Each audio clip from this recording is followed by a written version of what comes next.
Bapak Ibu, saudara-saudari yang dikasihi Tuhan, berjumpa lagi dengan saya, Romo Dito SCY, dalam mencari ketenangan di tengah kesibukan. Nah, Bapak Ibu dan saudara-saudari yang terkasih, pada kesempatan ini, saya ingin mengajak Anda semua untuk melihat hidup kita, merenungkan hidup kita, dan juga mengisi hidup kita dengan hal-hal yang senantiasa berguna bagi hidup kita. Nah, Bapak, Ibu, dan saudara-saudariku yang dikasihi Tuhan, saya akan menawarkan permenungan pada saat ini berkaitan dengan hidup masa lalu kita.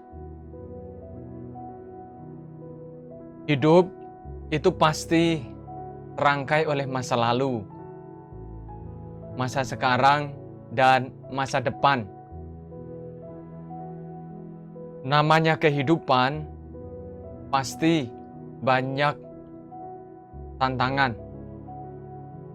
Pasti ada cobaan, kegagalan, kepedihan, dan juga ada keputusasaan.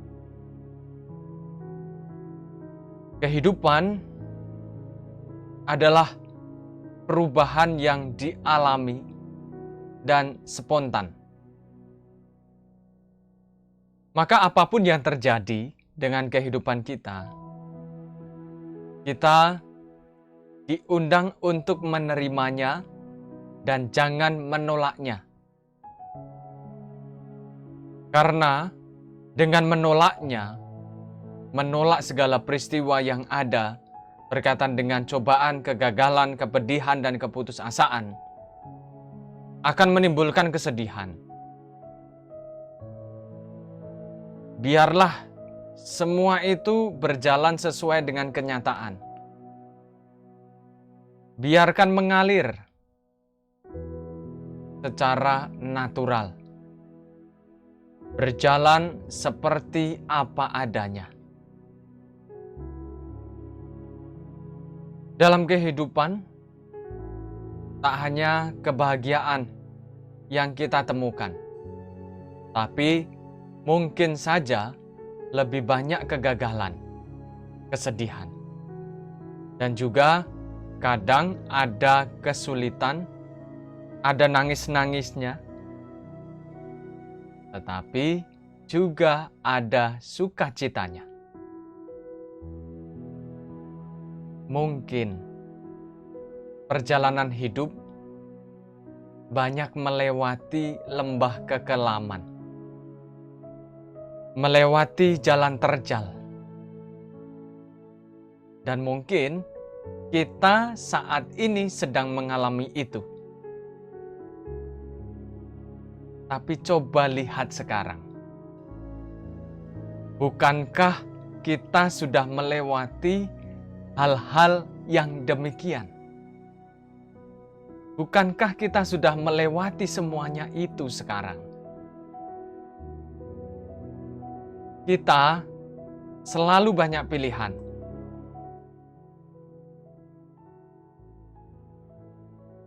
Banyak pilihan tentang kejadian dan pengalaman mana yang masuk dalam memori kita dan kita putar ulang.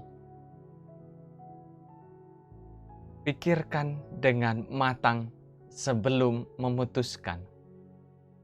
Karena itu merupakan pijakan dan pondasi untuk meraih masa depan.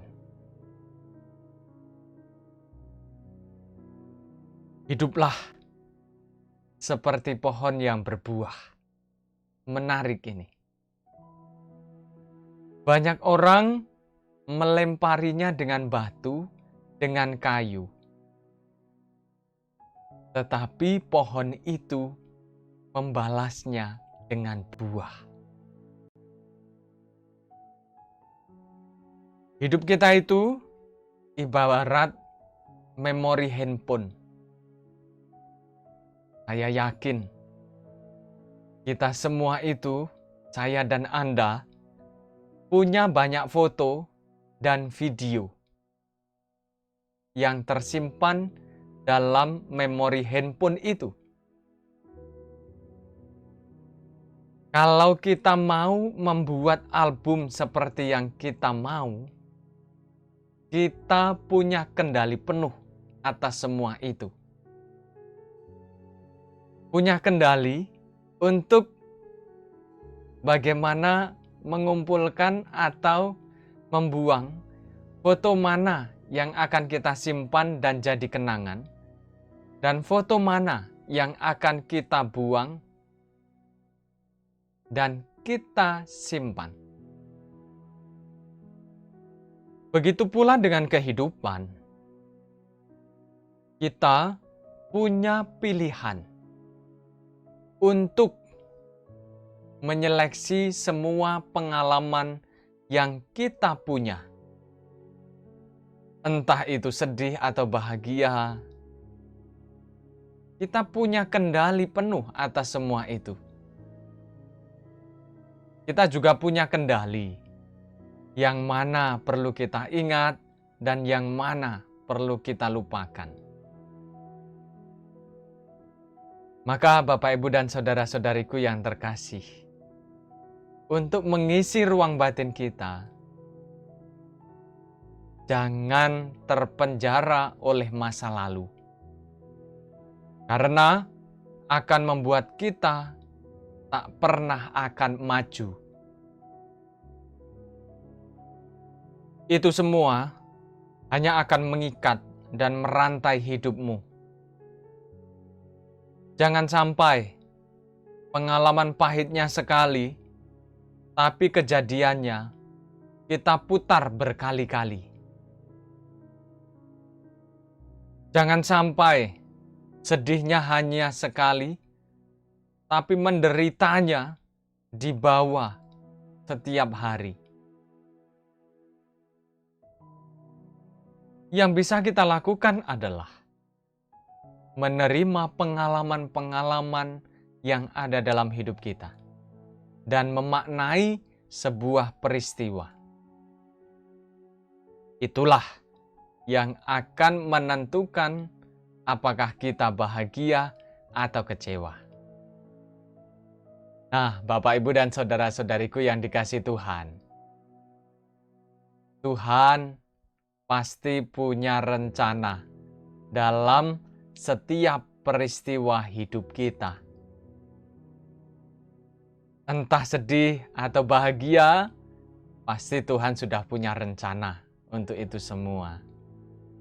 Kita pasrahkan saja kepada Tuhan.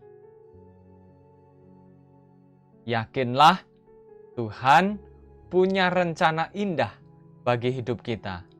Dan yakinlah Tuhan tak kehilangan cara untuk membuat kita bahagia. Semoga dengan permenungan ini kita mampu mengolah, mampu menerima, mampu memaknai setiap peristiwa dalam kehidupan kita. Semoga kita yang masih berjuang di dunia ini diberkati oleh Allah yang Maha Kuasa, Bapa dan Putra dan Roh Kudus. Amin. Terima kasih atas kebersamaan kita dalam mencari ketenangan di tengah kesibukan.